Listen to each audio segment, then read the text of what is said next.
Welcome to the More For Me podcast by Kat Nicole. My name is Katherine Thompson, and I just want to thank you for joining me today, whether via YouTube or your favorite podcast platform. Thank you. I will consider this first episode as kind of like courtship. We're at the beginning stages of building a relationship and getting to know each other. And so I want to share some more information about myself with you and let you know where More For Me really came from as we begin our journey together. So, Katherine Nicole McGee Thompson. That's where Kat Nicole comes from, my name actually. And I was born and raised in Detroit, Michigan, one of 5 children. I'm a proud wife of 10 years and a proud mother of 2.5. I have a 12-year-old dog, a 6-year-old son, and a 3-year-old daughter. But enough about the family details. Let's dig into More For Me. More For Me is associated with the fact that God literally wants more for me. But the great news is that He wants the same for you. God wants more for each of us. And once we receive and truly believe in our heart that God wants more for us, we can get on to the easier work. That part of the process is actually journeying towards that more that God wants for you. And why would I call that the easy work? Because it's actually really hard. And I know from firsthand experience that it's very difficult to believe and to know and then believe that God actually wants more for you, whether or not it's because of your background, your upbringing, or even your current situation. It may not be great. You may be considering the things that are going on around you or happening to the people that you love. And you can question, does God really want more for me? So once you have that fact and you believe it in your heart, the other work is easier. And so we move on from there to the quote unquote easier, not easy, but the easier part of it all. So I want us to take a look at what that easy work is as you work towards your destination of more. For me, every time I leveled up in terms of transitioning to the next level in my life and getting me closer to more, and how close, I can't exactly say because I'm not God and I don't know exactly where that ending is, but I definitely am not moving backwards or staying stagnant. So leveling up towards what God is calling me to, I've always engaged in 3 phases: being exposed, empowered, and equipped. Now, those 3 phases, I like to refer to a cycle of more, or the more cycle. So now we're on the same page. And as you live your life, knowing that God has called you to something more, and actively engaging in a cycle of being exposed, empowered, and equipped, you are literally engaging in more for me, or you in this case. Now let's fade back a little bit to who I am, and we'll look back as early as my childhood to give a little bit more context of where these seeds were planted, or where did this come from? Because it didn't spring up yesterday. It's something that's been around for a while. So there are 2 notions that have always rung true for my life, definitely common themes. And that's this idea that I really want more and that I enjoy helping others. I'm going to give you 2 examples from my childhood to help illustrate that point. The first thing that we'll talk about is the idea that I want more. I was well known for asking people for money. Not strangers. My parents taught me better than that. Safety first, but definitely family members. Fair game. I'm definitely asking. I have a pretty large family. Had some favorite uncles. And then as adults, you're here all the time. I love you too. Hey, can I have a quarter? So nothing too big. I'm not asking for the latest Jordans, buy my homecoming outfit. Like, no, none of that stuff. I was very young. And so, hey, can I have a quarter? Most often, the kind, loving people around me, they complied and they're like, okay, here you go. And so at times, on my mom's side of the family, we would have large gatherings because she has a lot of siblings. So I have a lot of cousins. And Saturday or Sunday, we'd all be together, hanging out, eating dinner, having fun, laughs and jokes. And I would make my rounds, work in the room. Hey, can I have a quarter? Hey, can I have some money? Can I have some money? Can I have a quarter?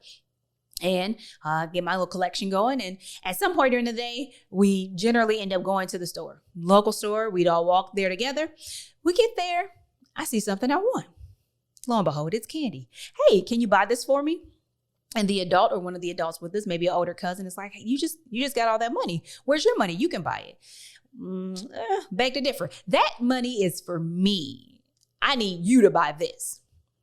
And oftentimes, whether or not it was the first person that I asked and or a cousin who's like, oh, it's just a quarter or 50 cents, I'll get it for you. Shout out to Now and Laters, as well as the 25 cents Mike and Ike box, lemon heads, Boston baked beans? My mom loves those, or loved those. Nobody needs that much sugar these days, but I definitely did indulge. But I would ask for this and people will comply and get this for me. So one, I'm asking for money so that I can have more of it. And then if I want something else, you have to understand that this money is for me. I want to save it, just keep it to myself. I don't want to buy anything with it. I just want the money, but can you get me something else? So you have this notion that, yes, it's been there since the beginning. I want more. Now, on the other side of that, we have the notion that I love helping people. And so my paternal grandfather, he passed away when I was like 6 or 7. I don't remember my exact age, but I do remember like one of 4 memories I have of him. Literally, I remember sitting on his lap. He was sitting in his chair and I was sitting on his lap and I was teaching him his ABCs. Okay, granddad, you repeat after me. You got to say it. A, B, granddad, say A. Say A, granddad, like so sincere. Like, you're going to learn your ABCs today, sir. So helping him learn his ABCs. When I got older, I learned that he had a stroke. And so it really was helpful what I was doing. But at that time, it was literally like, oh, I can teach you, grandpa. I know something. I want to share it with you. So again, these ideas that I want more and that I like helping people, they've kind of been around since the foundation. But for me, I would say that it was in middle school that things really started to shift. There were some transitional points, but very imperative in my journey and my growth in realizing or getting closer to understanding that the more that I wanted for me really just wasn't for me, and that more for me and helping others, they kind of go together, and they go together. And so in middle school, 5th grade, after my 5th grade year, I transitioned from private school to public school. Now, the school that I went to, you had to test to get in. And I went ahead and took the test. Thought I was a sharp knife in the drawer. And so go to take the test. Kat's smart. She'll do it. Knocked us out of the park. We changing schools. Yeah, I did not pass that test. Like, not at all. And my parents, they didn't hide it from me. It's like, oh, you didn't get in because you didn't pass the test. Well, the friend that recommended my dad try to get me into this school, she's like, well, maybe go up there and talk to them, like take her grades up there or something. Clearly, I have not always tested well. And so my dad actually did just that. He went up there, took my report cards and talked to the people. And lo and behold, I got into the school. Now, for me, I am very black and white. So you take a test, you pass the test, you get in. So I took a test. I didn't pass the test. Oh, well, back to this school. Looks like I'll graduate from this private school like my older 2 siblings did. But that wasn't the case. I actually was able to get into the school. So beginning to realize that, one, the opportunity presented itself because somebody we know thought enough about our family to make mention that, hey, there's a better opportunity for Katherine where she can get more knowledge and will be challenged more. And I think this will be a good fit for her. So somebody looking out for me and for my family made that recommendation. Wow, that's awesome. But then also saying that sometimes things don't work out the way you want them to, but you can still press on and try and things will work out. And so that was like the beginning phases. But during my time at that school, Bates Academy, I actually was exposed to so much more than I would have been at the private school, from the extracurricular activities that I was able to be involved in, the sports. I played basketball. They try to get me to run track. I'm not into track though. But play basketball, the electives like film and editing video, being able to take some accelerated classes, and just the exposure and the things that I was able to do. It would not have been a chance if I hadn't gone to that school. So I definitely began to be exposed to a lot more, made new friends, and then their parents were sharing information about like summer programs where I can continue to be challenged and grow and learn more. And so the exposure was not just academically, but also realizing that relationships really are important and community is very important. And that extends beyond my family. At first it was like, hey, my grandmother taught us with my siblings, there are 5 of us, hey, that you guys are all you have. You have each other. So it's the 5 of us. And to this day, we kind of say, hey, we're all we got. If everybody else goes away, the 5 of us, we have each other. But I was beginning to realize that, yes, that's something I was taught, and it brought about close bonds in our siblingship. But in reality, God created us for community, and my community was much larger than I had experienced to this point.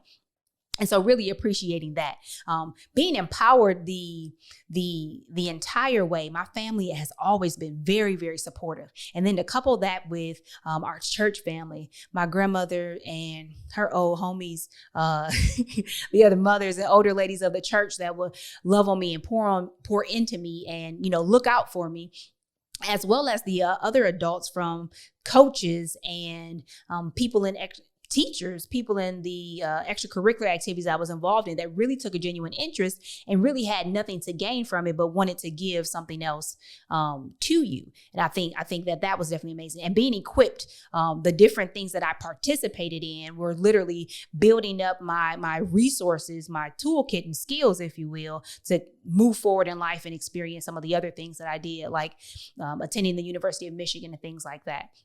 But one really pivotal moment was in high school. I don't remember the exact grade that I was in, but kind of having the building of getting into Bates, then taking participating in summer programs where I could take classes at Wayne State and earn money for doing what I like, my homework and getting good grades.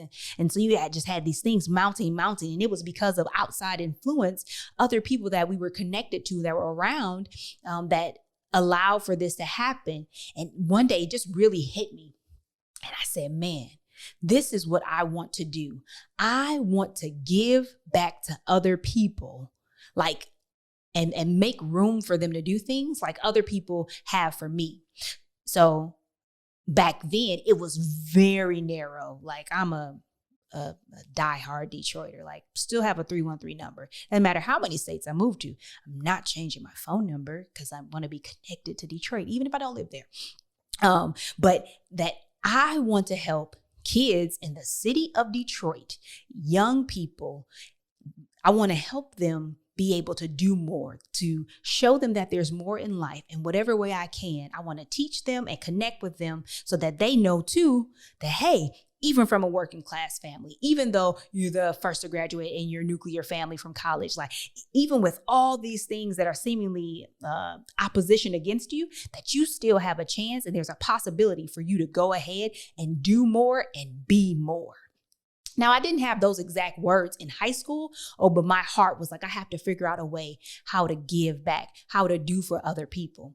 And as I went ahead and progressed through life, there was always something inside of me that I would recite the plan to help Detroiters, young kids, being able to connect to resources and ultimately develop a scholarship where I can financially give to those people that may not have the resources, whether financial and or the family support that I have. So what I had directly and then what other people extended to me to make that accessible to children. I always recited that. I always knew that. But over the years, as I began to grow in my knowledge of God, and I realized that I didn't really know God, even though I was raised in the church, I started seeking him and wanted to know God for myself.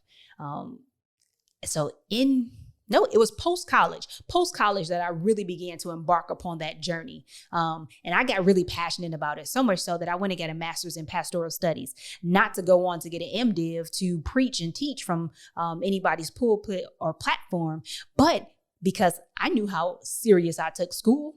And I was like, if I go to school, reading my Bible every day has been a challenge all my life. But if I go to school, I'm getting it in. So now I have a master's in pastoral studies. And that was a critical part of my life where I really sought God and even did my final paper on how did you come to know, who is God to you and how did you come to know him? And realizing that how you came to know God through a process and through a journey has a lot to do with knowing who you are and knowing who God is calling you to be. So you take all of that, and years later, and I've been given different opportunities from my work experience in corporate America to being able to work for a church plant and being a part of its growth and healthy growth at that.